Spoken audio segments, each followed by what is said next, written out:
Buenas tardes, estamos con el doctor Jacobo Mendoza Ruiz. Él es el presidente, candidato a presidente municipal de Hermosillo por Morena, el Movimiento de Regeneración Nacional, La Esperanza de México. Pues agradecerle, doctor, que esté con nosotros acá en Libera Radio. En esta primera parte, platíquenos un poco de usted. Sí. ¿Quién es Jacobo? ¿De dónde sale? Claro que sí. Todo esto.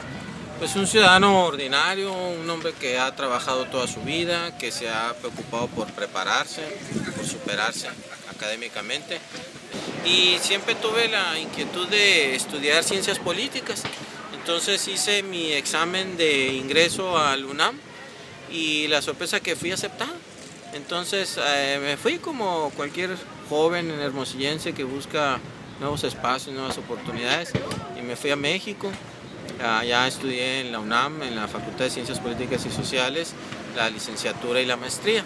La licenciatura fue en Ciencias Políticas y Administración Pública y la maestría en Gobierno y Asuntos Públicos, es decir, el enfoque de servicio y el enfoque de buscar los espacios en la participación ciudadana, ¿no? Y de gobierno.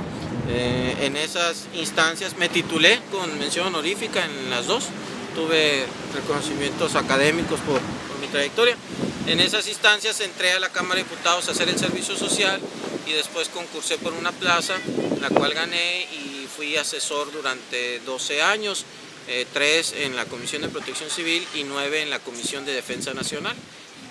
Al término del trabajo ahí en la Cámara, pedí mi renuncia porque fui aceptado con un proyecto de investigación en el Colegio de Sonora para hacer el doctorado. Entonces, gracias a una beca de CONACYT, estudié 4 años el doctorado en el Colegio de Sonora y el año pasado publiqué un libro que se llama Del Plan de Agua Prieta al Plan de Hermosillo. Obtuve el doctorado en el 2012, me incorporé a la campaña del licenciado López Obrador y fui conformando lo que hoy es Morena, que nace como un movimiento y obtiene su registro el año pasado. Soy fundador de Morena y fui electo consejero distrital y ahora pues candidato. ¿Eres casado? Sí, casado, tengo 2 hijos.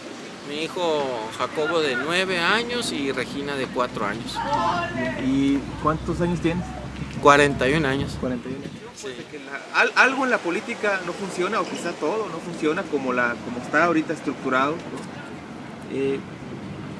¿Cómo convences tú a los que sienten eso y que dicen yo no voy a votar, no quiero votar, es una farsa, ¿no? Es una patraña, quien llegue va a hacer lo mismo? Sí, fíjate que comparto esa opinión. Te diría que han desvirtuado y desprestigiado la política estos políticos actuales. Es decir, el ejercicio de la política no es y no debe de ser lo que estamos viendo cotidianamente. Han degradado el nivel de la política. Entonces, comparto la opinión de los ciudadanos de que eso le harta, le enfada, porque han hecho ver la política como una guerra de desprestigio, inmersos en escándalos de corrupción. La verdad, la campaña del PRI, del PAN, es una guerra continua y permanente de ataques sobre quién ha sido más corrupto. A ese nivel estamos llegando.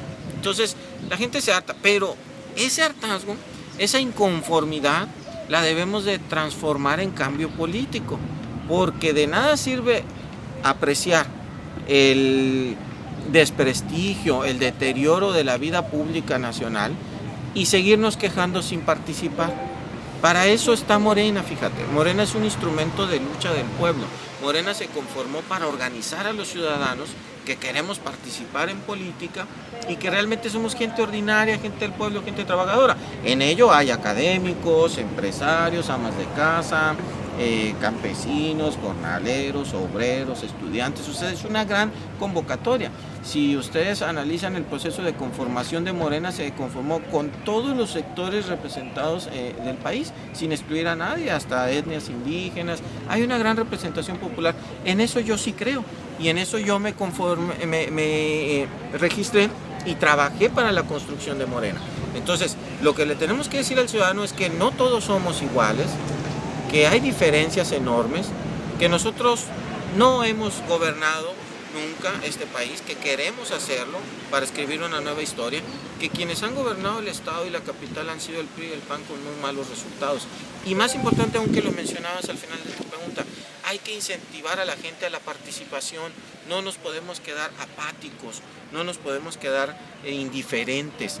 La patria nos llama ahorita a todos los hombres y mujeres valientes y libre pensadores. Entonces, si ante la situación actual el desánimo es tal que lleva al ciudadano a la decisión de no votar o anular su voto o peor aún vender su voto, haz de cuenta que estás ratificando a los mismos que ya están. Y eso es lo que no queremos. Es importantísimo salir a votar.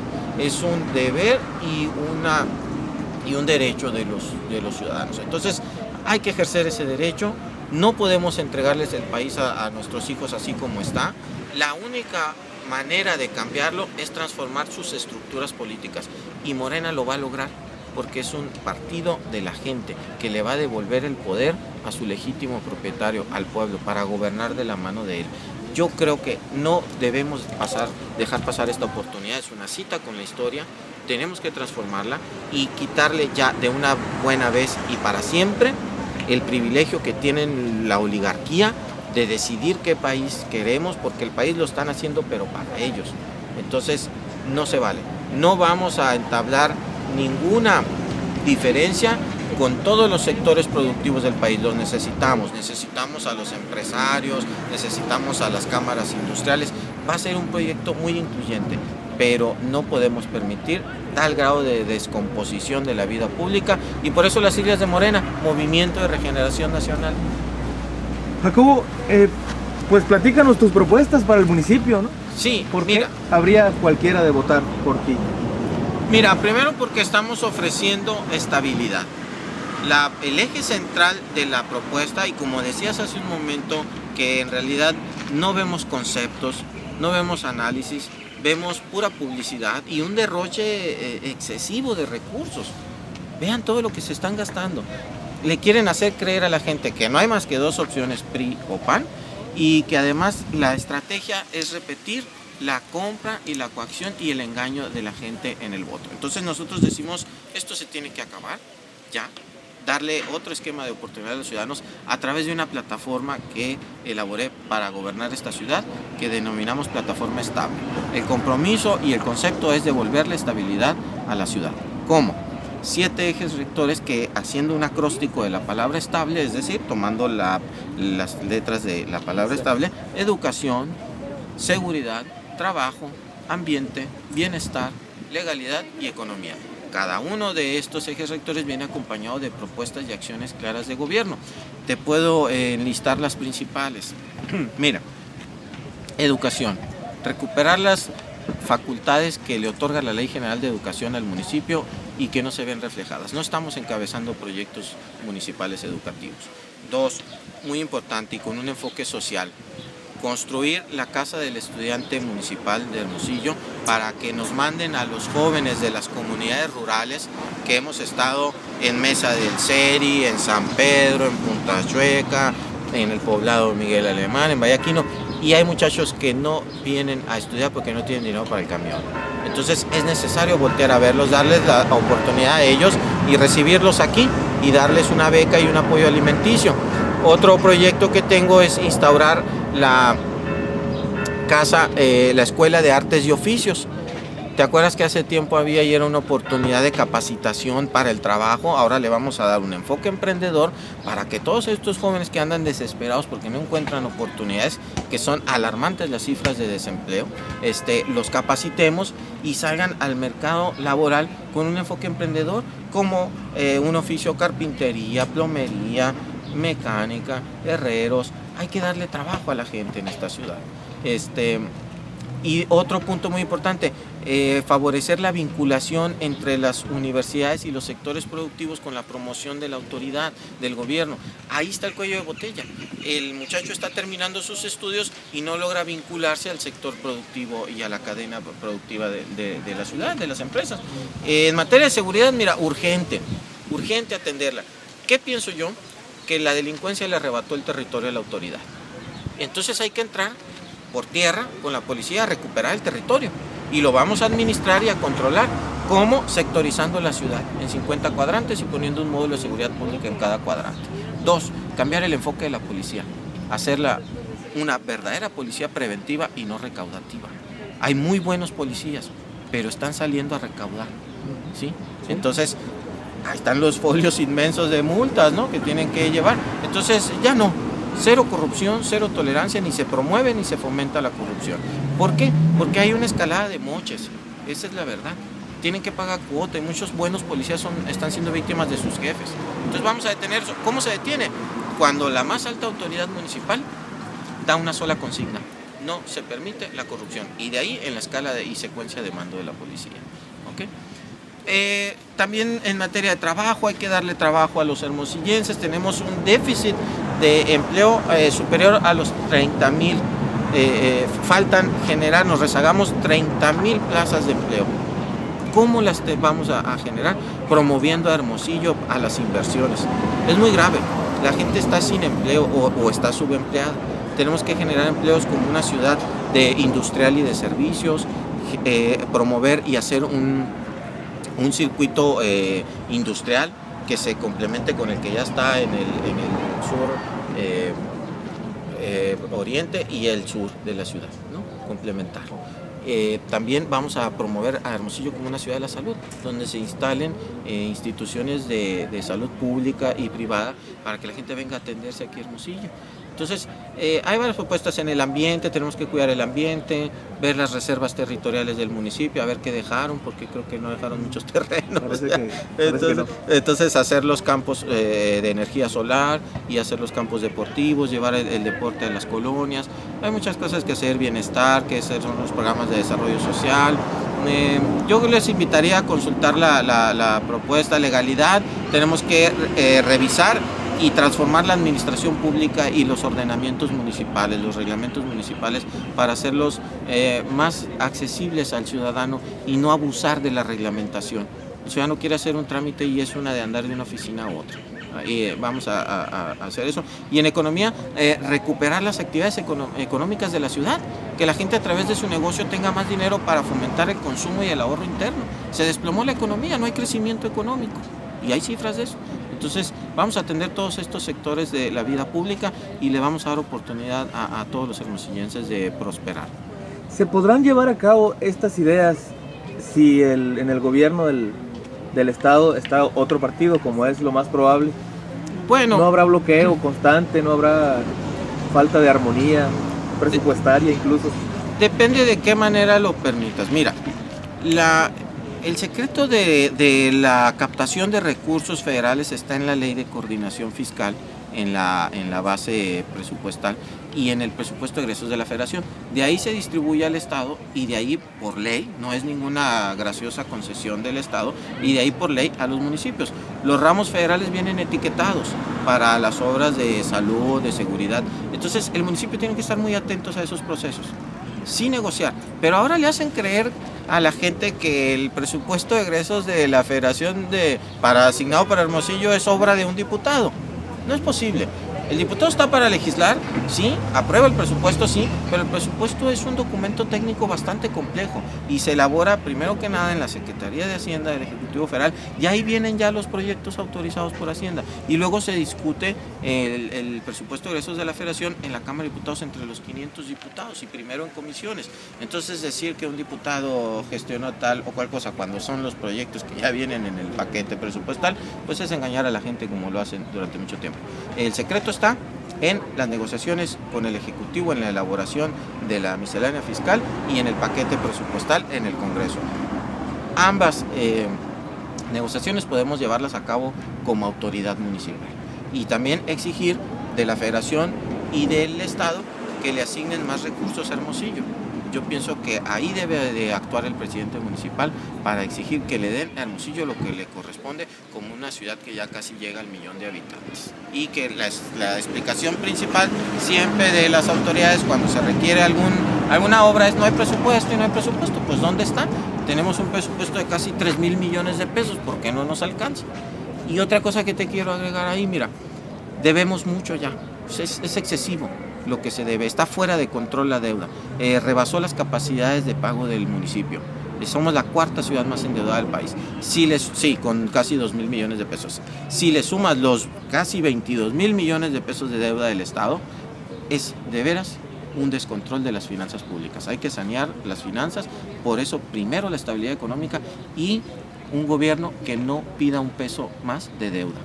Ya se lo tuvieron que decir los empresarios al Congreso, porque ya iban por otros 12.000 millones a través de las alianzas público-privadas. Entonces los empresarios dijeron, ya detente, es demasiada la carga fiscal que le estás asignando a los ciudadanos, y se protegen porque las garantías son las participaciones federales. Entonces mira qué vivos para negociar deuda, pues, ¿no? Contratar deuda con la garantía de las participaciones federales. Hay que poner orden en esa situación. Bien, dos preguntas o dos cuestiones acerca de grupos, pues si no marginales, por lo menos sí que están desfavorecidos. Uno es las personas sin hogar, sin casa, ¿no? Hay muchísima gente en la calle haciendo lo que puede por sobrevivir. Y otras como nunca hemos visto en la ciudad de indigentes. Y otras simplemente pidiendo, ¿no? Sin hacer nada. Sí. Hay organizaciones ciudadanas como Brigadas Solidarias, por ejemplo, que se organiza gente para darle por lo menos un día o algunos días a la semana alimento a estas personas. Sí. Luego los citan, por así decir, o se ponen de acuerdo para que esta repartición de comida sea en algún lugar, por ejemplo, la entrada del Hospital General. Y de pronto, en un momento dado, la administración del Hospital General pues no le gusta esto, corre, no nada más a los indigentes, sino también a quien les da comida, y después cerca, ¿no?, el Hospital General para que no se haga esto. Bueno, ¿qué hacer ante ello? ¿O cómo ves tú? ¿No ha faltado que autoridad vaya y se lleve en los autos de la policía a muchachos o a veces ancianos que están haciendo cualquier cosa en un crucero? Pues porque se ven feos, ¿no? O porque están molestando a... ¿Qué hacer con eso? Mira, con esa realidad. Requiere una atención integral. Son muchísimos los aspectos en los que una autoridad puede intervenir, y lo puede hacer de mano de las organizaciones civiles, las instituciones de asistencia público y privadas. Se tiene que hacer algo. Mira, el problema es que se están remediando los efectos y no atendiendo las causas. ¿Cuáles son las causas del problema? Que el Estado dejó de atender sus obligaciones para con sus ciudadanos. ¿Okay? Entonces necesitamos recuperar la justicia social. Ese es el razonamiento de fondo. Justicia social, ¿qué implica? Que ningún muchacho deje de estudiar. Justicia social implica que ningún ciudadano deje de alimentarse. Justicia social implica que tengamos empleo, vivienda, salud. Entonces, se olvidó esa obligación del Estado mexicano, se abandonó a su suerte a la gente, y entonces terminamos generando un gran problema de indigentes o gente que viene de otras partes del país en su afán por buscar un empleo, atravesar la frontera, y Hermosillo los está recibiendo sin tener la capacidad de atención. El problema es nacional. ¿Qué tiene que hacer una autoridad? Generar oportunidades, pero para la gente. Pero antes de eso, atender las causas, es decir, antes de que el muchacho se nos descomponga en las calles con las drogas, antes de verlo hecho un delincuente, antes de verlo hecho un tranza, vamos a formar en ese joven la cultura del progreso, del esfuerzo, ¿sí? Y que se eduque, que trabaje, que sea una gente productiva. Porque ese muchacho, si no lo atendemos, a los pocos años es el que va a andar en la calle, en el crucero, lavándote el vidrio y pidiéndote un dinero, una moneda. Entonces, esas son las obligaciones fallidas del Estado mexicano. Entonces, nosotros vamos a recuperar, pero va a ser un proceso también gradual. Cuando recompongamos la vida pública nacional, se va a ir gradualmente alejando ese fenómeno, porque vamos a atender de fondo las causas de esos problemas. Y un gobierno solidario, un gobierno honesto, un gobierno sensible, tampoco va a permitir que anden cometiendo abusos los policías con esta gente. Hay que atenderlos, pero no reprimirlos. Y la otra es, en el municipio de Vallaquino, en territorio Comcac, sí. hay una mina que está en proceso de instalarse, ¿no? Hay una resistencia civil ahí en ciernes de ciudadanos que pues están llegando a una concientización de que los efectos posteriores a una aparente bonanza primera pues serán desastrosos. Hay otra parte de la comunidad que entendemos que está muy de acuerdo con esto. ¿Qué opinión te merece esto, ¿no? de las mineras en los territorios? Sí, déjame exponerte un poquito el caso.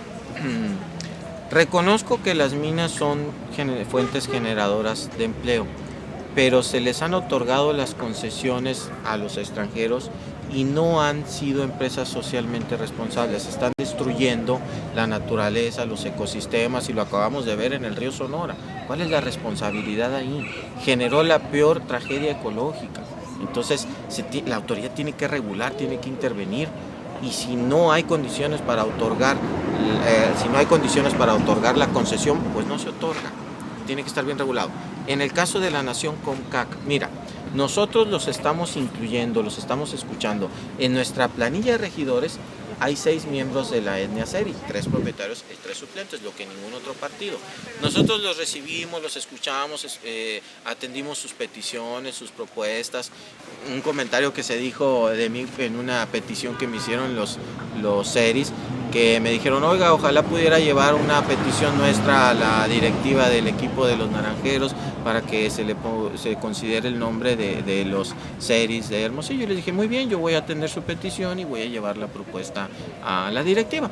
Y de ahí en lo adelante en muchos medios se manejó la idea de que yo quería cambiarle el nombre al equipo de los Naranjeros. A ese nivel, imagínate la interpretación, pues, ¿no? ¿Por qué? Porque se les hace extraño que un candidato a presidente municipal atienda las demandas de los seris. Desde su óptica es una demanda legítima, porque ellos dicen, bueno, el equipo de los Mayos son de Navojoa, el equipo de los Yaquis son de Obregón, y ellos quisieran que se considerara su nombre como los seris del Hermosillo. Bueno, dije yo, voy a llevar la propuesta a la directiva, finalmente es una empresa privada y solamente que tomen nota de ello. Y se distorsionó todo de que yo como presidente municipal iba a proponer el cambio. Nada de eso. Este comentario viene en razón de que el nivel de olvido y marginación en el que están, que no son escuchados, no son atendidos. Yo estuve en Punta Chueca hace 2 semanas y mira, es un basurero ahí, una recolección de basura. En medio de los escenarios naturales tan hermosos, el contraste con la pobreza y la marginación. No tienen drenaje, no tienen dónde hacer del baño. Hay ahí distribuidas unas cuantas letrinas. ¿Qué es eso, pues?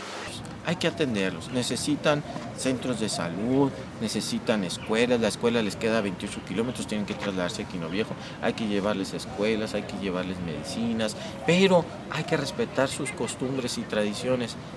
Y nosotros integrarnos a ellos y ellos a nosotros. Nosotros tenemos que respetarlos y aprender de ellos, no marginarlos y no olvidarlos nunca más. Estamos a punto de que fenómenos como el de la mina que tú mencionas destruyan su hábitat, pero hay un impedimento aquí. La mina ya está del lado del desemboque y pertenece a Pitiquito, entonces como autoridad municipal le corresponde a Pitiquito. Yo apoyaría a los seris en el momento en que se haga una consulta interna y se tome la decisión y que la autoridad lo respalde, pero en el ámbito de la administración pública compete al municipio de Pitiquito. Jacobo, hay quien dice que, bueno, y tú lo mencionaste hace un rato, el PRI y PAN para mucha gente son las únicas opciones. De pronto de pronto vemos en esta elección que hay muchos candidatos de lo que algunos consideramos de izquierda o que se proclaman de izquierda, ¿no? Muchos candidatos a gobernador, a presidente municipal, o partidos pues que han enarbolado ideas de izquierda. Es muy difícil o no es viable, no sería inteligente tratar de llegar a una sola candidatura de unidad, entrecomilladamente de izquierda, para lograr tener algún peso específico en la votación y después, ¿no? Se ha intentado anteriormente con coaliciones de izquierda, pero mira, ¿qué ha pasado? que también los partidos denominados de izquierda se han ido entregando a los intereses del poder, entonces no hay condiciones para formar esa gran coalición de izquierda. La única posibilidad de cambio real y la única oposición verdadera ahorita es Morena. El PRD también firmó el Pacto por México junto con el PRI o con el PAN. Traicionó sus convicciones, sus ideales y desterró a sus fundadores. ¿Qué quedó de ese partido? Una franquicia política, nada más, de oportunidades y de grupos de poder. Morena no, Morena está en el sentido totalmente opuesto a ello. Una oposición real, responsable y consciente de lo que el pueblo necesita y que México necesita. Entonces, transitar en esa geografía política de izquierda, centro, derecho, yo veo a Morena como un partido liberal y progresista, más acercado a las definiciones de las sociales democracias europeas. Entonces, liberal porque somos amantes de las libertades públicas y respetuosos del derecho y de la ley. Y progresista porque confiamos en el progreso como la única condición capaz de garantizar el desarrollo individual y social y colectivo. Entonces, ¿qué necesita México en estos momentos? El PRI no está garantizando absolutamente nada, ni condiciones siquiera de gobernabilidad. No hay crecimiento económico, hay violencia, juntaron tres elementos terribles. No hay crecimiento económico, hay una gran deuda pública y hay una corrupción terrible. Eso está generando violencia, inconformidad, está desarticulando la estructura social. Y el PAN, pues imagínate nada más aquí en el estado cómo nos los va a entregar la administración panista, ¿no? Entonces, ¿qué se tiene que hacer? Sancionarlos con el instrumento de lucha que tenemos, que es el voto. Salir a votar y decirles, ya no más, PRI y PAN son lo mismo, no los podemos ratificar, ni les podemos volver a entregar la confianza porque no cumplieron. No puede el ciudadano nuevamente confiar en ellos porque si hubiesen querido hacer lo que decían en sus campañas que iban a lograr, ya lo hubieran hecho. Y ve el saldo que están dejando las administraciones del PAN y del PRI a nivel nacional. El razonamiento es muy simple para el ciudadano. Tienes dos opciones, dos proyectos que han hecho creer que son las únicas oportunidades, que es el PRI o el PAN. Sin embargo, los dos son proyectos fallidos. Entonces, hay que decirle, aquí hay una nueva opción, ciudadana, democrática, y es Morena y está al servicio del pueblo. Hay que hacerle ver a la gente que ese bipartidismo es una farsa que también muchos medios de comunicación están montando y apoyados en un aparato publicitario. La gran lección que vamos a dar los ciudadanos es que a partir de ahora el dinero no va a ser factor determinante de una elección y que la magnitud de la propaganda no determina la capacidad del candidato. Vamos a hacer conciencia, vamos a hacer transformación, vamos a hacer cambios verdaderos a partir de la convicción del ciudadano de que ya nunca más gobiernos corruptos. Una oportunidad Morena es lo único que estamos pidiendo. Te tengo que preguntar, y ya por último, Sí. ya que estás hablando de esto, la designación de Lamarque como candidato a gobernador Sí. le dejó mal sabor de boca a muchos dentro del mismo Morena, dentro de la izquierda en general. Esto combinado, Jacobo, o relacionado, pues, por ejemplo, y desgraciadamente tiene que hablar uno de los 43 desaparecidos de Ayotzinapa, donde salió a relucir, digamos, que el muy probable candidato de Morena, que era el señor Mazón, muy cercano a López Obrador, o era el candidato a López Obrador, se dijo, ¿no?, en los medios. ¿Qué señor Mazón? El señor, no recuerdo su nombre, gracias, Lázaro Mazón, que era muy cercano también a los Abarca. Entonces, si uno liga 2, 3 puntos, le queda a uno la impresión de que Morena no es distinto, porque a lo mejor nada más López Obrador está como designando, pues, ¿no? Designando a quien él considera o algo parecido, Sí. ¿no? No, de ninguna manera es así. Hay que aclarar, son dos hechos totalmente distintos, sí, bajo la óptica de un mismo partido, pero no fue así. La elección del licenciado Javier Lamarque fue una elección de consejeros, es decir, fue una elección libre y democrática, y fue una propuesta del Consejo Estatal, de manera que quien designó y ratificó la candidatura, fuimos los miembros de Morena, en un proceso libre y democrático. No hay ninguna confusión de eso y hay registros de que sí fue. Ahora bien, el asunto que usted menciona, muy lamentable, nos merece el respeto y el apoyo, primero que nada, ¿no? Pero en la participación de ese candidato no fue el licenciado López Obrador, fue el PRD y los grupos locales quienes impulsaron la candidatura. El PRD en Guerrero fue quien hizo la designación, no tuvo nada que ver ahí la participación de López Obrador. Es nuevamente pues esa confusión que se genera, ese querer malinterpretar y desinformar a los ciudadanos. No, Morena es diferente, es una opción seria. Andrés Manuel López Obrador nunca ha traicionado al pueblo, nunca. Digan lo que digan de él, es un hombre congruente, yo creo en él, al igual que millones de ciudadanos, es un hombre sensible, inteligente y es el líder nacional de Morena, pero es solamente el líder que puso a disposición de los ciudadanos todo este movimiento nacional para que nosotros participáramos en él. Y hemos tenido oportunidad de llegar a este partido ciudadanos ordinarios, gente trabajadora, que creemos que López Obrador, sí, efectivamente, es el dirigente nacional, pero no es él el partido solo, es él y millones de ciudadanos que estamos con él y que sí necesitamos ayudarlo y apoyarlo porque él no puede solo, él está haciendo todo lo posible por salir adelante y sacar adelante este partido, pero tenemos que ayudarle y respaldarlo los ciudadanos en su proyecto. Jacobo Mendoza Ruiz, muchísimas gracias por el tiempo contrario. que le has brindado a los escuchas Sí. y los que ven pues y leen también Libera Radio. Es un esfuerzo de comunicación absolutamente ciudadano. Muchísimas gracias. Muchas gracias y Yo pues soy mucho el éxito. agradecido. Muchas gracias, saludos a todo su auditorio y pues cuando me den otra oportunidad de regresar, pues con mucho gusto aquí estaremos porque es importante informar a los ciudadanos de la verdad. Muchísimas gracias. A ustedes.